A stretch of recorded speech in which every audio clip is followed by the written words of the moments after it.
Pesquisa de mestrado da Unesp faz um mapeamento da malha cicloviária de Bauru e a conclusão não é das melhores. Das 4 ciclovias e 5 ciclofaixas avaliadas, apenas uma foi considerada em condições favoráveis para o uso das bicicletas. Hoje a gente recebe no estúdio o poeta e rapper bauruense Renato Bueno, o Rap Nobre. Ele vem falar da trajetória na poesia, do livro Palavra Ocupada e a militância no hip hop aqui na cidade. A edição desta quinta-feira está começando.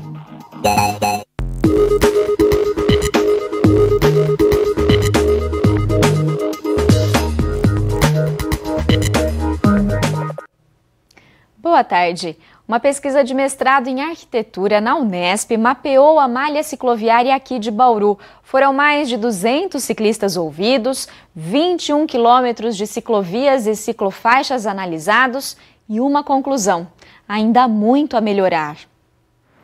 Sempre que pode, o Guilherme deixa o carro em casa e usa a bicicleta como meio de transporte. São pelo menos 10 quilômetros rodados todos os dias, divididos entre trabalho e lazer. Uma escolha que se tornou estilo de vida há 6 anos. Segundo ele, a experiência de andar de bicicleta em Bauru tem melhorado ao longo dos anos, com o aumento da oferta de ciclovias e ciclofaixas. Mas ainda faltam espaços exclusivos em avenidas de grande movimento que cortam a área central da cidade. O que nós ciclistas fazemos é mais a questão de pegar rotas alternativas, né? Porque ainda disputar as vias rápidas com os carros ainda é uma missão bastante perigosa, vamos dizer assim, né? O que poderia ser feito para nos ajudar bastante é construir ciclovias nessas vias de acesso rápido, porque disputar com os carros ainda está sendo muito difícil. Na verdade, é impossível. Uma das rotas mais utilizadas pelo Guilherme é a ciclofaixa da Avenida Comendador José da Silva Marta. No entanto, nem tudo é perfeito. A falta de continuidade da ciclofaixa em alguns pontos coloca em risco a segurança de quem pedala, principalmente na rotatória próxima à linha férrea. Você está tranquilo, pedalando na ciclofaixa, de repente você tem que voltar, tem que sair e dividir a rua com os carros, né? Isso é muito complicado, é perigoso também. Passa muito carro em horário de pico, pedestre não consegue ter acesso, não consegue atravessar a rua, não tem faixa de pedestre. Um problema apontado também pelo Vinícius, que fez um raio-x da malha cicloviária de Bauru durante o mestrado em arquitetura na Unesp, concluído no ano passado. O arquiteto criou um método para medir a qualidade de 4 ciclovias e 5 ciclofaixas da cidade.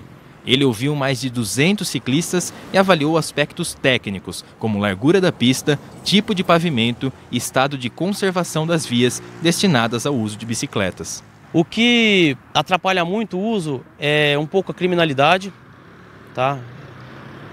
Alguns lugares são escuros e dificultam o uso por crianças, os pais ficam preocupados em deixar as crianças saírem, ou bastante adulto também evita usar alguns lugares por falta de iluminação, às vezes, muitas coisas que atrapalham na criminalidade.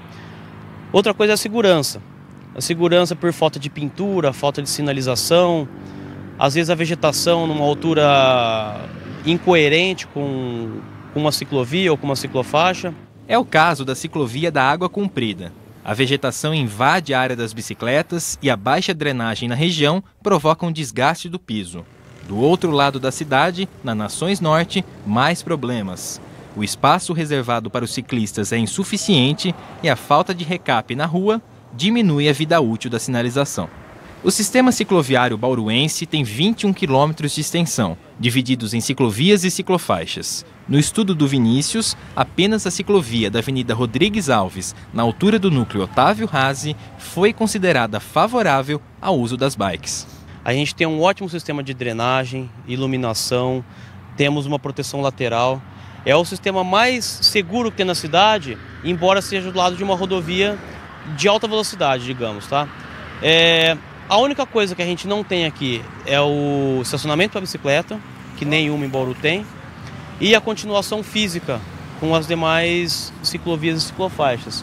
Então ela começa num ponto sem ligação nenhum e ela termina num ponto que também não leva a nada. Assim, é um sistema muito bom, só que ele não tem conexão com as outras. O local é uma rota bastante utilizada por trabalhadores para se deslocarem de casa para o trabalho. O seu Carlos Alberto faz esse caminho todos os dias. Daqui embaixo é meia hora. Agora, se eu for por lá, é mais difícil, né? Porque tem meio devagar, tem brecando. Mesmo assim, ainda é preciso melhorar. Infelizmente, ela tem só 2 pontos de acesso, que é no começo e no final. Então, só é possível entrar nela no começo e no fim. Não tem outros pontos de acesso. Se tiver algum outro usuário que chega num ponto no meio, um ponto mediano, ele acaba não usando, porque ele não consegue chegar, ter acesso nela.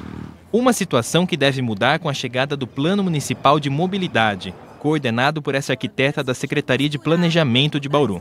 Ela explica que o plano deve apontar caminhos para resolver a falta de conexão existente hoje na malha. O traçado prioritário ele vai partir justamente dessas linhas férreas, porque a gente tem uma faixa não edificante do lado das linhas férreas. Então, ao lado dela, a gente tem 15 metros de uma margem de segurança, como a gente chamaria. E nesses 15 metros, nós vamos tentar construir agora calçadas, são vias exclusivas de pedestres, uma faixa arborizada para dar sombra para essa calçada de pedestre e para a ciclovia, e uma ciclovia também. E o bacana disso é que a gente vai trabalhar com você atravessando a cidade toda, né, de uma ponta a outra, pelos fundos de vale, porque a linha do trem ela está implantada de uma forma que você não tem uma declividade maior que 2%. Então, se a gente coloca ciclovias ali, o ciclista, mesmo aquele que às vezes também não tem muita prática, né, fala que Bauru tem muita subida e descida, ele vai ter condições de sair, por exemplo, ali daqui da região do Parque Vitória Régia, vai ter que descer ali até o rio das Nações Unidas da Nuno de Assis, e daí ele vai conseguir ir até a Vila Falcão só utilizando o fundo de vale, sem ter que subir e descer, né? A arquiteta reconhece os problemas mostrados na reportagem e acredita que incentivar as pessoas a usarem a bicicleta é a melhor saída para aperfeiçoar a estrutura existente. A gente tem que estimular, na verdade, a gente tem que criar formas alternativas para que as pessoas deixem o carro em casa e passem a utilizar mais essas ciclovias ou, de repente, uma calçada, porque às vezes ela mora tão perto do trabalho e ainda assim vai de carro, né? Porque às vezes o ônibus passa num horário ruim, eu tenho que esperar muito no ponto de ônibus, às vezes é muito mais rápido eu ir de carro. Ou então porque o ônibus é ruim, porque a gente tem também a questão da qualidade, né, do nosso transporte público. Então, se tudo isso for resolvido, né, tanto a qualidade quanto colocar ciclovias e calçadas boas para o pedestre, a gente vai conseguir, na verdade, diminuir o uso do carro.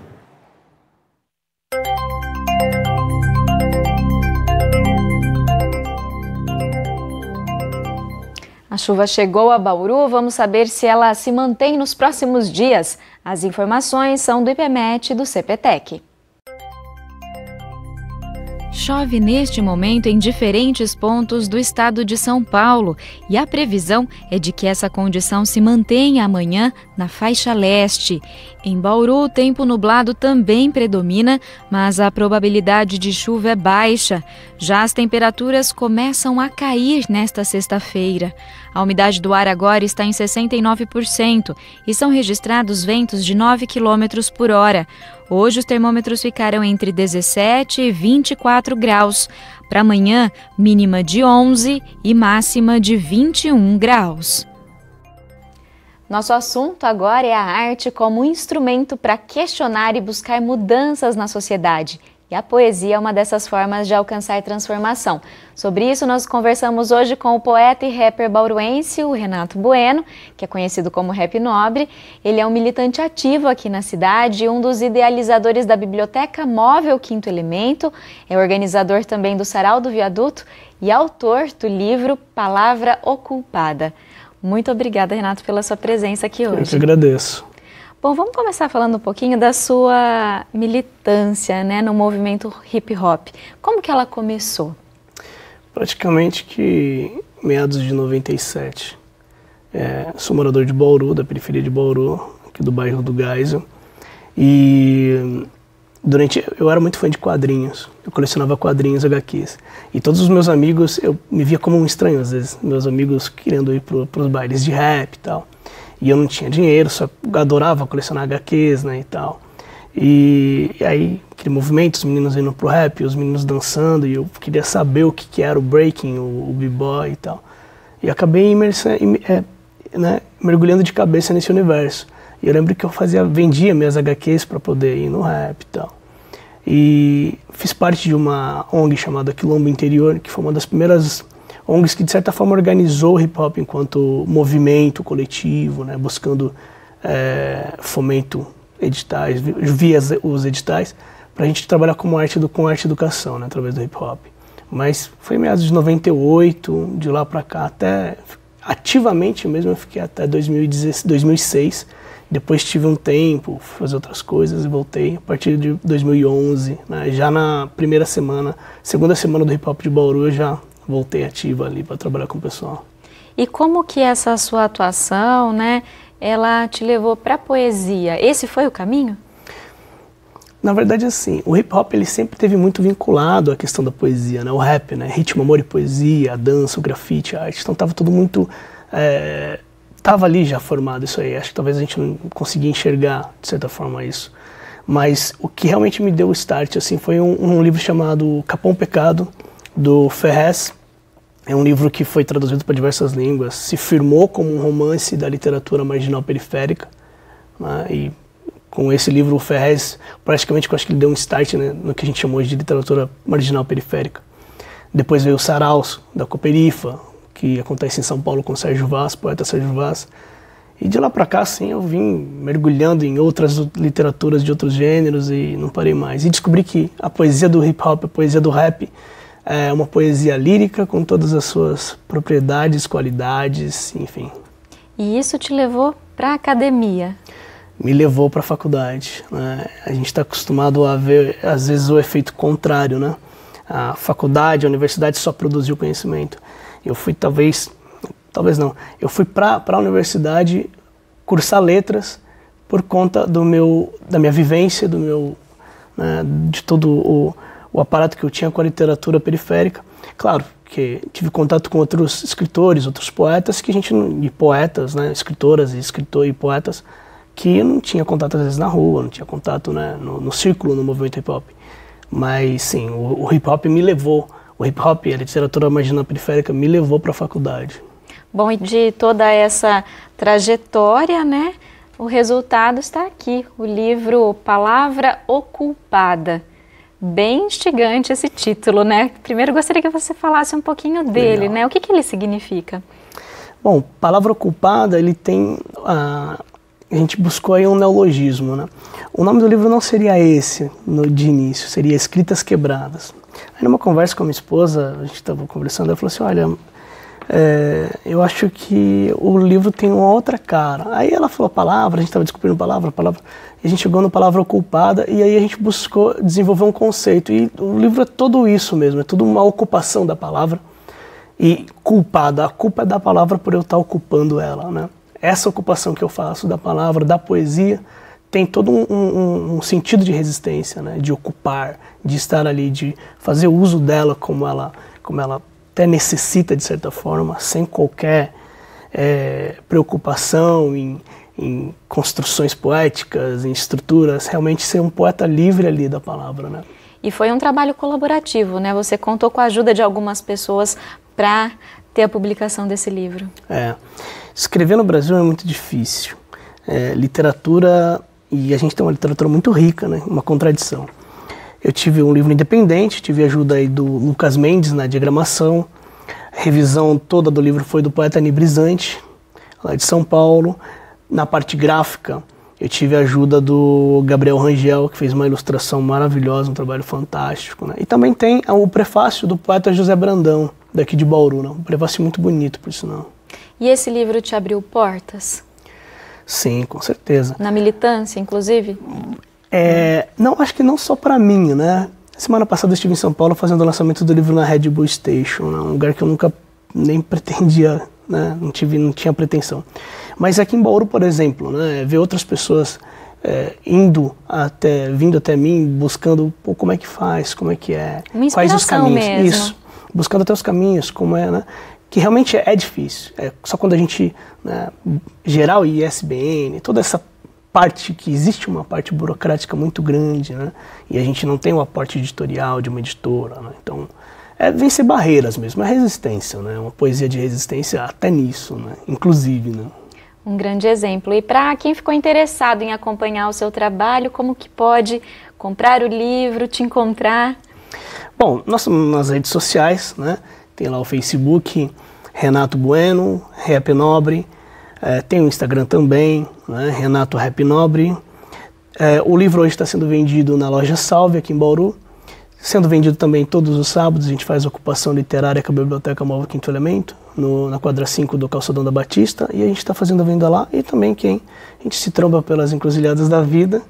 O livro está sendo vendido a um preço muito simbólico, muito sugestivo, para ser resistência mesmo. Tá certo, muito obrigada pela sua participação hoje aqui com a gente. Eu que agradeço.